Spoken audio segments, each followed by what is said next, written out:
counting good? Do you count calories? In this episode of Me and My Health Up, I'm going to talk about the good, the bad, and the ugly of calorie counting for weight loss. Yes, you've landed on the Me and My Health Up podcast, and I'm Anthony Hartcher, the host, clinical nutritionist and lifestyle medicine specialist. The purpose of this podcast is to enhance and enlighten your well-being. And today, I'll be doing that just for you on this topic of calorie counting. Yes, last week I was doing corporate wellness consultations and I came across a number of questions that were associated with counting calories, and they asked me what I thought of it. So today I thought I'd impart that wisdom with you today and share what my thoughts around calorie counting are. And we're going to be discussing this in terms of what's good about it, what's not so good, the bad, and the outright ugly. So let's get into today's episode. So the good thing about counting calories is it generates awareness. It creates awareness around how much calories you're actually consuming in a given day. So you have that basic understanding, and you can then have a target in terms of what you want to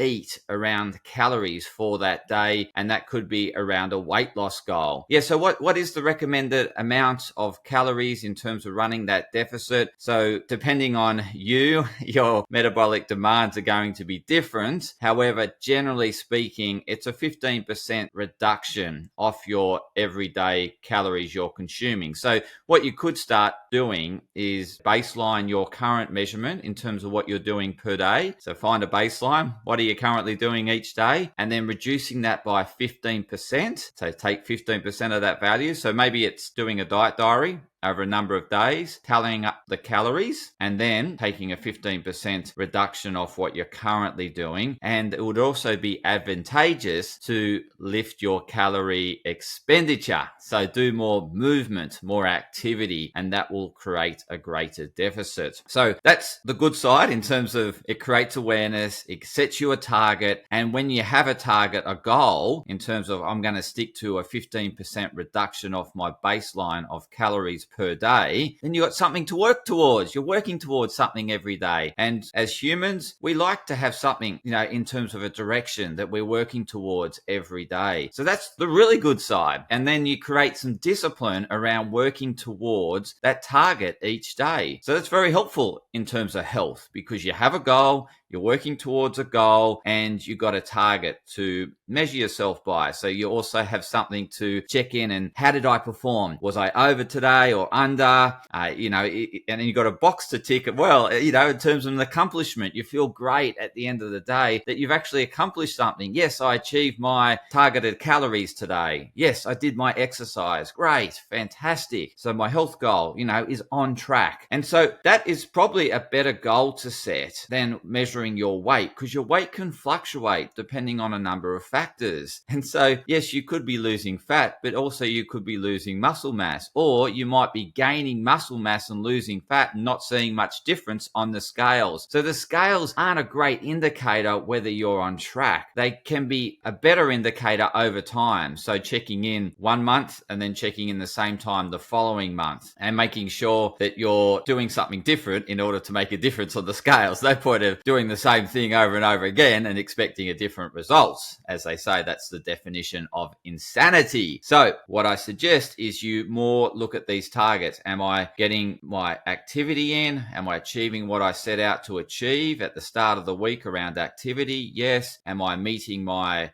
calorie intake target? Yes. Great. That's progress. And that's better progress than jumping on the scales every day and getting frustrated because one day you're retaining a bit more fluid, the other day you're expending more fluid, depending on maybe how stressed you are or how much fluid you actually consumed. And so there's so many variables in terms of, indicative weight on the scales is indicative of whether you're making progress or not. So much better indicator is measuring you and your actions. So the actions that you set out to achieve and whether you achieve those actions. And then what you could do is check in on the scales once a month, as I said, the same time of day, provided you've made some changes over that month, and then see if you're progressing in that direction. Again, if you're lifting more weights, you may be losing body fat and creating muscle mass, and you might not see much difference in the scales. So it might be better to use a tape measure around various areas of your body, such as your arms,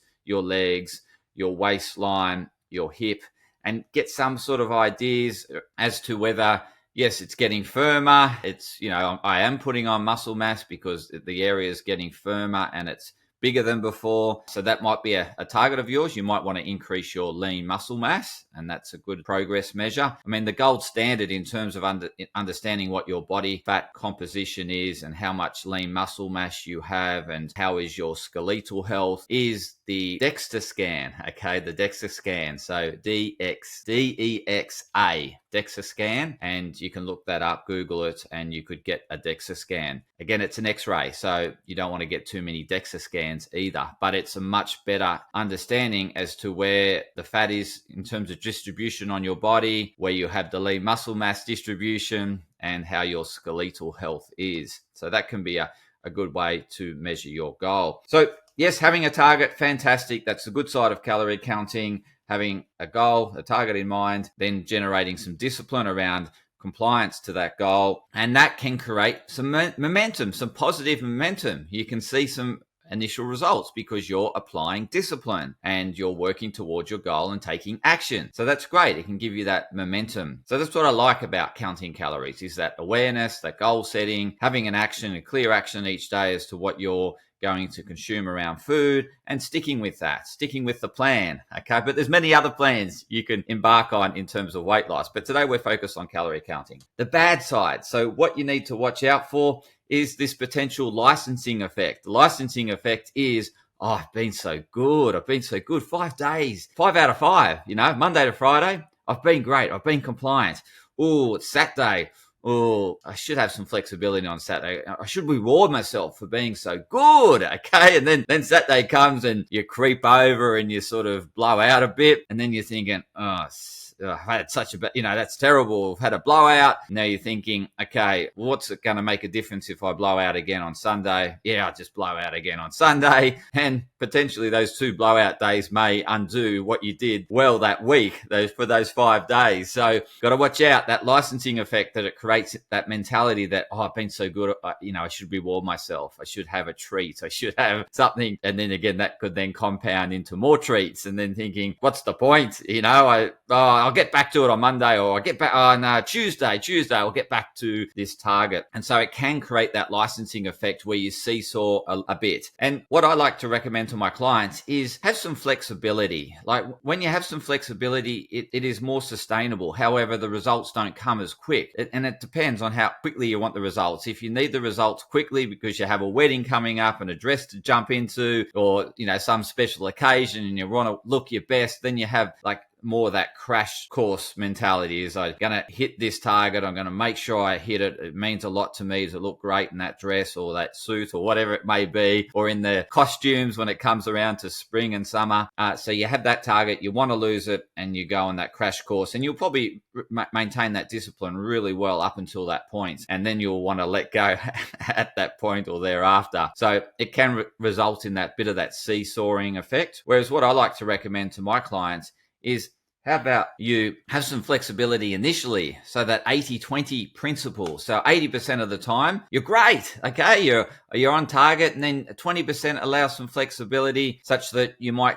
deviate a bit off track, but it's still part of the plan. You've actually factored it in, and you know that it's going to take a little longer to get to the finish line. However, you're happy to do that because you know what you're doing is going to be more sustainable and not result in this massive, seesaw sort of effect. Yeah, I'm great one week, terrible the next week, back on it again the following week. Or it could be seasons. You might be great one season, off it one season. Or what we see today is a lot of this month, this dry July, or, cut the calories month, or going to go detox this month, and they focus on months, and then the next month they're back to what they were doing previously. So I much prefer a more sustainable approach and find what works for you. So, find that happy medium where it could be, you're compliant Monday to Friday. You're very strict because you have the discipline around working. You're going into work, or you have your structure around your work, and you can structure your eating and your exercise around your work.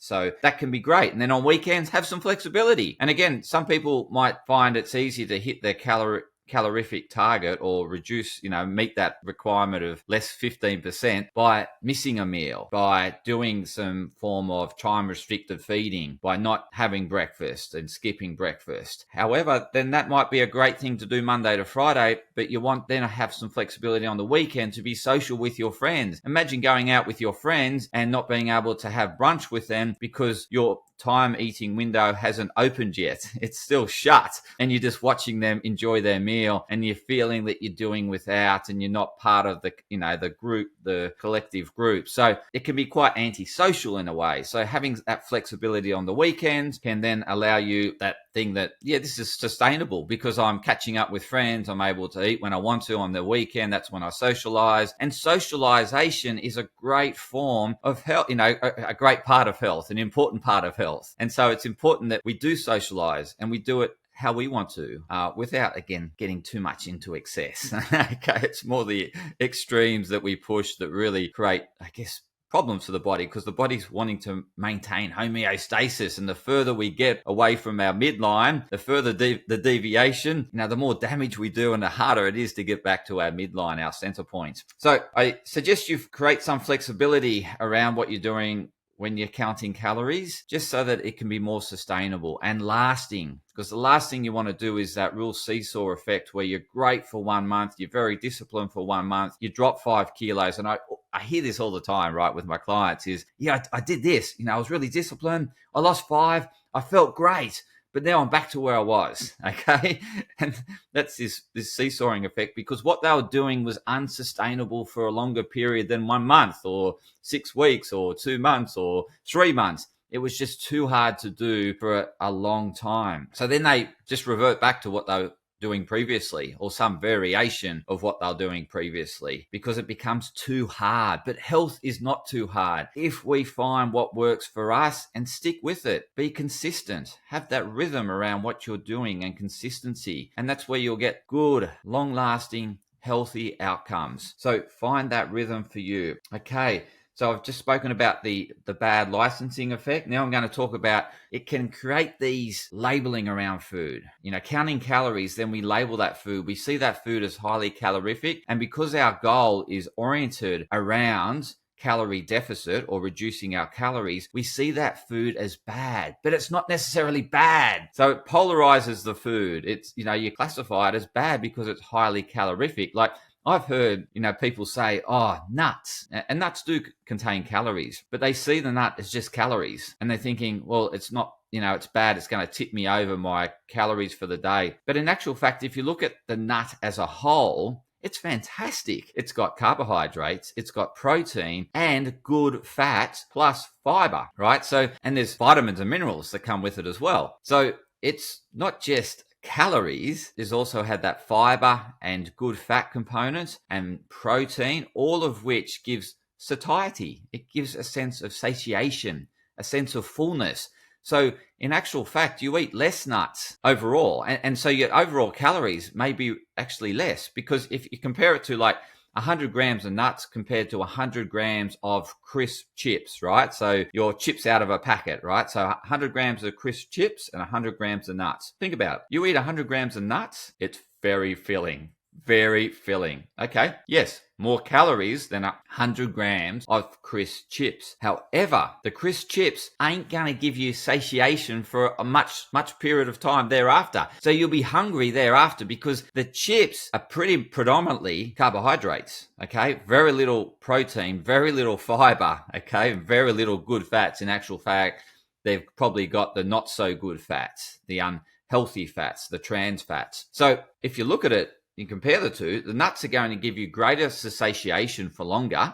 So therefore, you'll push out when you next eat. And then if you have the crisp chips, you'll have them. Yes, you've eaten less calories at that point in time, but you'll be eating shortly after. So if you look at the same time window and what you've consumed within that time window, you'll actually find the time window with the nut consumption resulted in overall less calories consumed versus the time window where you've had the crisp because you've had to have something else because you weren't quite satisfied, and those calories were not so great in terms of nutritional nourishment, and you've consumed more calories, or you could consume equal calories, but you'll certainly get more nutritional nourishment from the nut consumption. So again, it's not like this labeling of food can get really unhealthy, and hence why I've categorized it as the not so good or the bad side of calorie counting, because we classify foods, good or bad, based on their calorific value.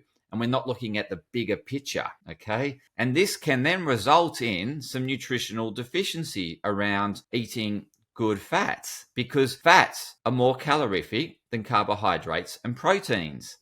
And so when you look at any food that contains large amounts of fat, then their calories are going to be up.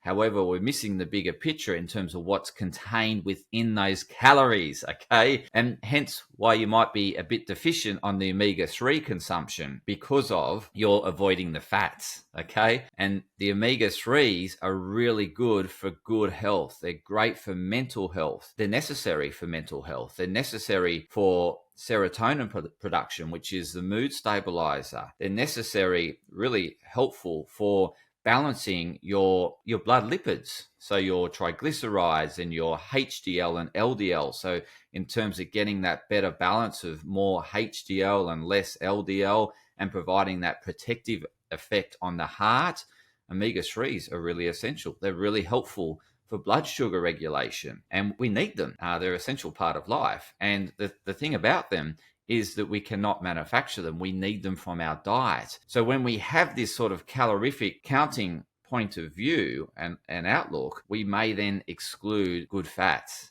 and we may not get enough in that time. And that could result in nutritional deficiencies, which you don't want, because that's going to result in detrimental health outcomes over the long term. So this is what my concern is that those foods get categorized as bad, and you'll generally tend to avoid them thereafter the period that you're doing around counting calories, because you just label them as bad.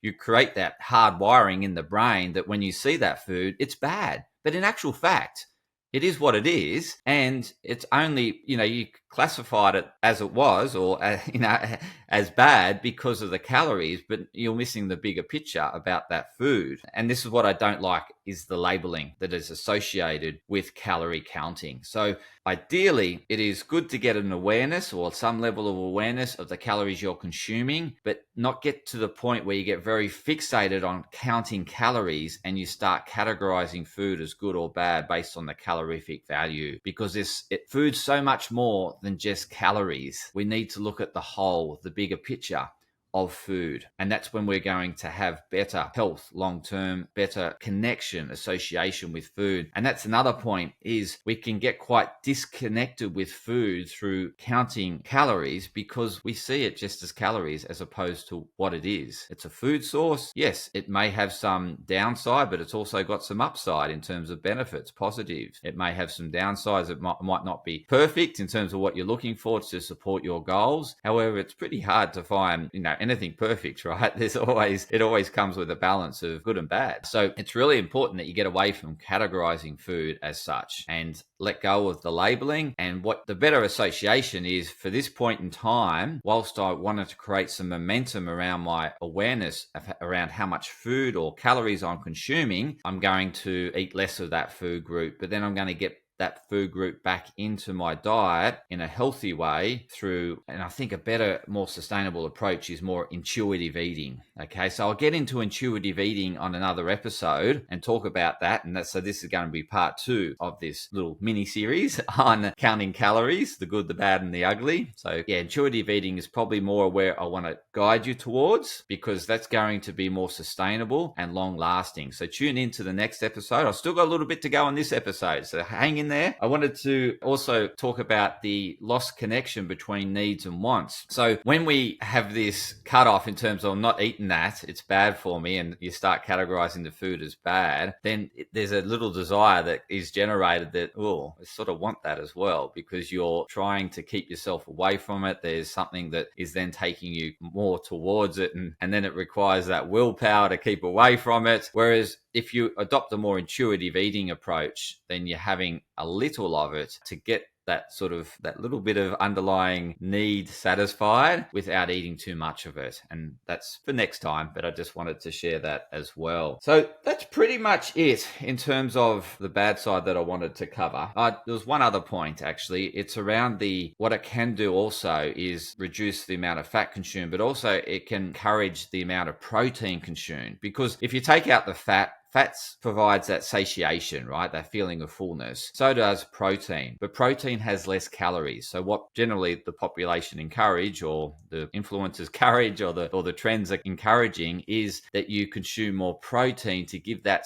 satiation without the excess calories. Like fat has got twice as much calories as protein. So you can get the satiation in your belly, feeling full, without the additional calories, which is good for that temporary period. But what we need to be mindful of is, by having a really high protein diet, is that we can also create this pH imbalance. So protein breaks down into acid metabolites, and we can create an acidosis environment in our body. So too much acid. Our kidneys can only excrete so much acid metabolites in a given day in terms of what it's able to do. And if we consume excessive amount of acid metabolites through high protein consumption, then we can create a load on our kidneys, and so that our kidneys are overwhelmed. They can get quite inefficient because they're overwhelmed, and also we create a buildup of these acid metabolites, and a buildup of anything, excess of anything in our body, creates an imbalance, and it's not great. It can then create an inflammatory response, and our body wants to get it out. It becomes, anything in excess becomes toxic to our body. So we don't want excessive amounts of acid metabolites. And so going high protein is okay for a short period of time, but not good for long periods of time, because of this pH imbalance, this acid load that we generate in our body. And for our body to compensate, what it may do is then leach minerals from the bone to balance, to buffer the pH in the blood, because the body is trying to maintain a very narrow bandwidth of pH, like it is with temperature. That's why excessive temperature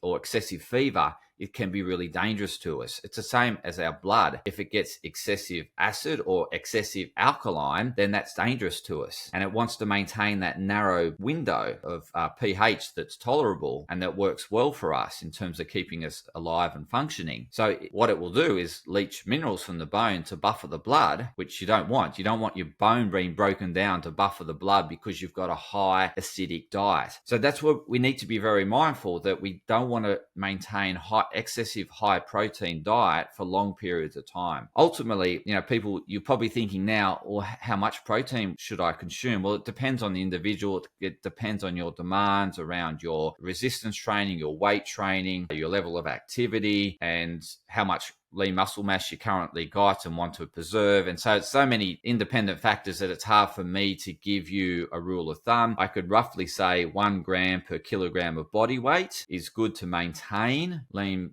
muscle mass. And again, when you're losing weight, you don't really want to lose lean muscle mass. But then if you're going to like 1.5 grams of pure protein per kilogram of body weight, then you're pushing into those bounds of, is it too much?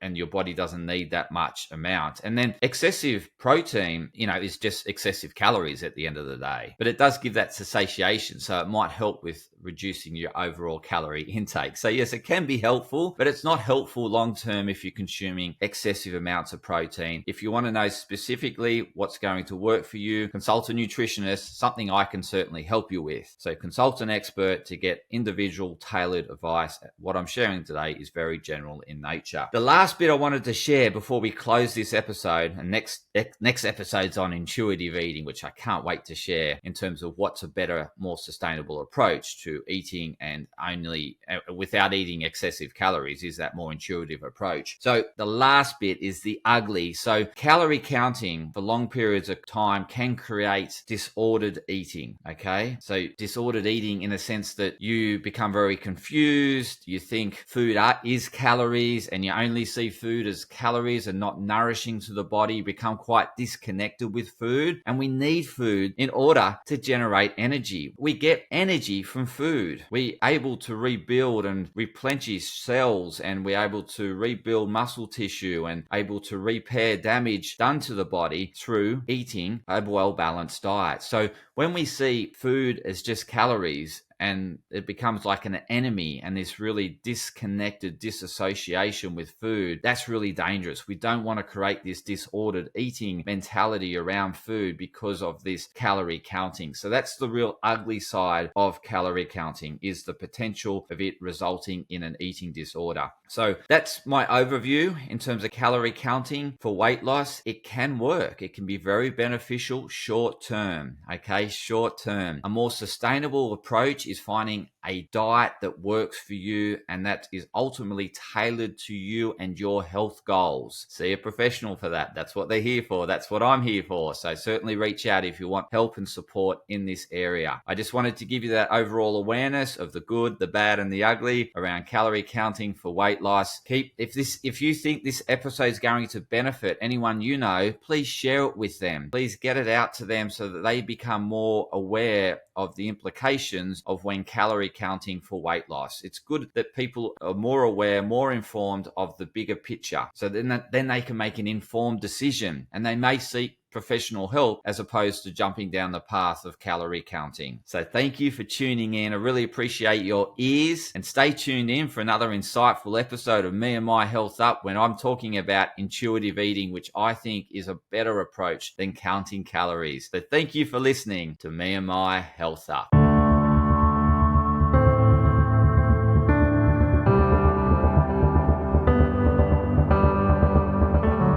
Podcast disclaimer. This podcast and any information, advice, opinions, or statements within it do not constitute medical, healthcare, or professional advice and are provided for general information purposes only. All care is taken in the preparation of the information in this podcast.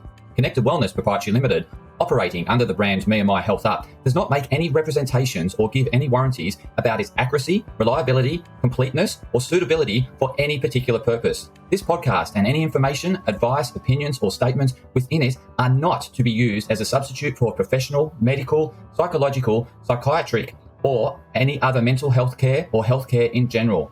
Me and My Health Up recommends you seek the advice of a doctor or qualified health provider with any questions you may have regarding a medical condition. Inform your doctor of any changes that you may to your lifestyle and discuss these with your doctor. Do not disregard medical advice or delay visiting a medical professional because of something you hear in this podcast. This podcast has been carefully prepared on the basis of current information. Changes in circumstances after publication may affect the accuracy of this information. To the maximum extent permitted by the law, Me and My Health Up disclaims any such representations or warranties to the completeness, accuracy, merchantability, or fitness for purpose of this podcast, and will not be liable for any expenses, losses, damages incurred, indirect or consequential damages, or costs that may be incurred as a result of the information being inaccurate or incomplete in any way and for any reason. No part of this podcast can be reproduced, redistributed, published, copied, or duplicated in a form without prior permission of Me and My Health Up.